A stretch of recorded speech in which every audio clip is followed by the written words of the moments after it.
मुझे अब भी 2021 का वो दिन याद है जब संघर्षों के दौर से मैं गुजर रहा था। मेरी पार्टी तोड़ दी गई, मुझे सभी पदों से हटा दिया गया, मेरी राजनीतिक पारी पर विराम लगाने की कोशिश की। चिराग पासवान को ये दर्द उस वक्त मिला था जब केंद्र में पीएम मोदी की सरकार थी। अमित शाह तब भी बड़ी हस्ती थे और आज भी बड़ी हस्ती हैं। मगर मोदी अमित शाह की मदद के लिए चिराग को लंबा इंतजार करना पड़ा। पीएम मोदी के कथित हनुमान को आज भी वो डर सता रहा है। दरअसल एनडीए के सियासत में किनारे लगा दिए गए चिराग पासवान के चाचा पशुपति पारस की भाव बीजेपी ने अचानक पटना से दिल्ली तक बढ़ा दी। पशुपति पारस की वजह से ही चिराग पासवान का पॉलिटिकल करियर दांव पर लग गया था। मगर बीजेपी ने 2024 चुनाव में चिराग को 100% स्ट्राइक रेट वाला बना दिया। दरअसल सियासत में पावर बैलेंस बहुत जरूरी होता है। जिसके माथे पर 100% स्ट्राइक रेट वाला तमगा लगा हो, उसको कंट्रोल करना तो और भी ज्यादा जरूरी हो जाता है। पहले पटना में पशुपति पारस की बिहार बीजेपी अध्यक्ष दिलीप जायसवाल से मुलाकात हुई। इसके बाद अमित शाह से मिलने दिल्ली में लाल गुलाब के बीच में पीले फूल वाले गुलदस्ते के साथ अपने दूसरे वाले भतीजे को लेकर मिलने पहुंचे।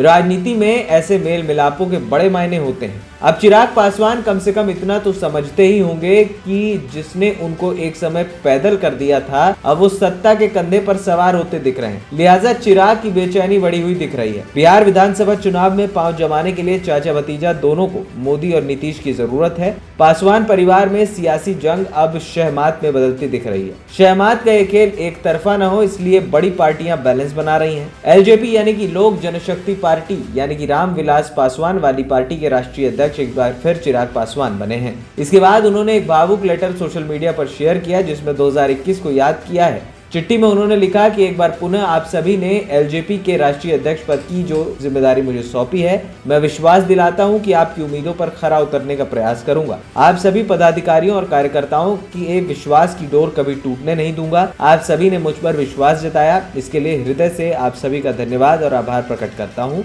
बीते कुछ सालों में आप लोगों के साथ सहयोग और समर्पण की वजह से एलजेपी ने राष्ट्रीय स्तर पर एक नया कीर्तिमान रचा है।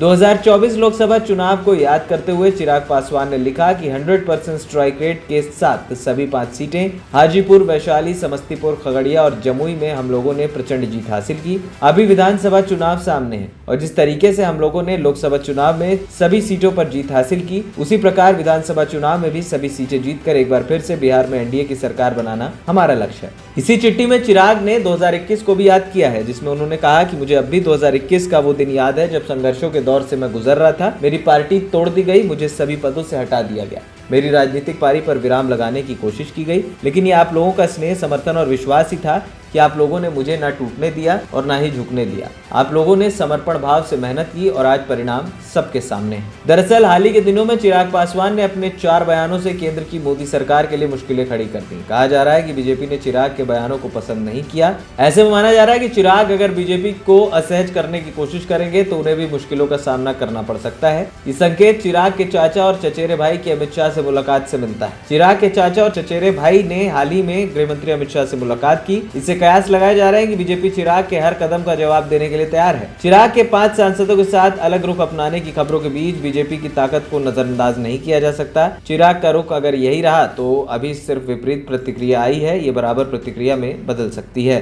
एएनपी टाइम्स की रिपोर्ट।